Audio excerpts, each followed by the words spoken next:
Social social మీడియాలో ఎవరు అది కరెక్ట్ అనటల్లే అలాంటి మాటలు వాడకూడదని ప్రతి ఒక్కరు మాట్లాడుతున్నారు. ఎందుకంటే సీఎం అనే అన్నాడు కదా ఆ మాట. నేను సీఎంని, నన్ను ఎవరేం చేస్తారు? వేరేటోడు ఎవడన్నా నోరు రాసినోడు ఎవడన్నా ఉంటాడు అనుకో, ఎవడన్నా నుంచి ఏదన్నా అనగానే పోలీసు వాళ్ళు పట్టుకపోయి పొక్కలేస్తారు.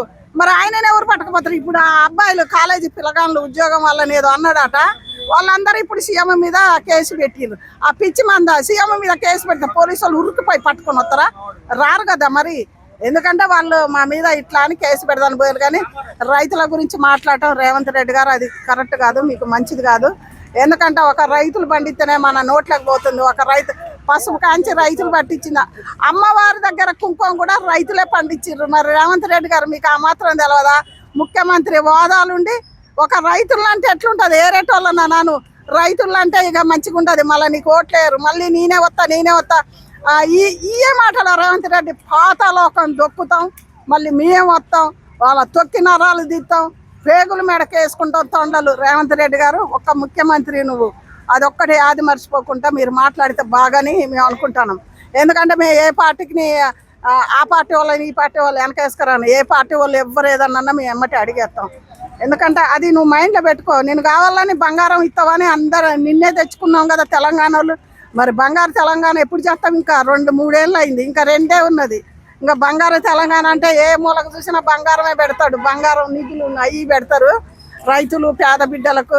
నువ్వు పేదలకు కట్టించిన ఇల్లే లేకుండా చేసినావు రేవంత్ రెడ్డి గారు. మీకు ఎక్కడ న్యాయం జరిగిందో ఏమో న్యాయం అవుతుందో కానీ అది అర్థం కావట్లే. పక్క దేశాల మాటలన్నీ మా రేవంత్ రెడ్డి గారు నేర్చుకొని వచ్చిండు. ఎందుకో పక్కల గాలి మా రేవంత్ రెడ్డి గారికి బాగా ఉంది, పక్క దోస్తాన ఎక్కువ ఉంది. ఎందుకంటే ఇన్నాళ్ళు ఇలాంటి మాటలు లేవు తెలంగాణలో. ఆ పక్క రాష్ట్రం వల్ల దోస్తాలు పెట్టిన కాంచి మా రేవంత్ అని మనం పేరెందుకు అనాలి? పక్కల దోస్తాన పట్టి ఉన్నాడు. అటు కూడా కొన్ని రోజులు గెలిచిండు. అటోళ్ళ మాటలు చూసి మనోళ్ళు నేర్చుకుంటారు. మన తెలంగాణలో ఎవరు నేర్చుకోవద్దు, అలాంటి వాక్యాలే నోట రావద్దు.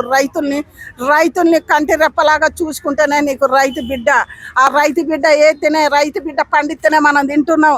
రైతు బిడ్డల్ని ఒక్క మాట అనకూడదు. 2 కళ్ళలాగా గుండెల్లో పెట్టుకొని రైతుల్ని చూసుకోవాలి. నిజంగా ముఖ్యమంత్రులే కానీ ఎంపీలే కానీ మన దేశపోలే కానీ.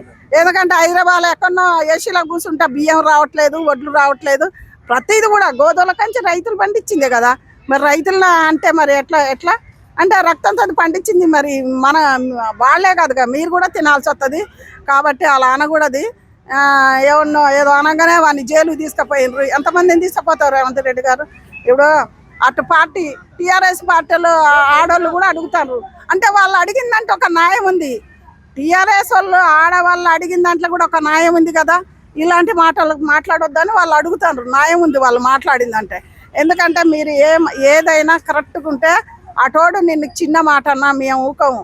ఎందుకంటే మేము కోరి తెచ్చుకున్నాం కాబట్టి ఉన్న 4 రోజులైనా తట్టినా కొట్టినా ఏ మాట అయినా కోసినా పడతారు మా రైతులు.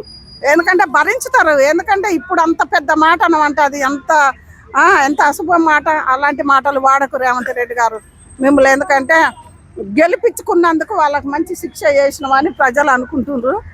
మాలాంటి వాళ్ళం బయట చెప్తున్నాం. అదొకటే తేడా.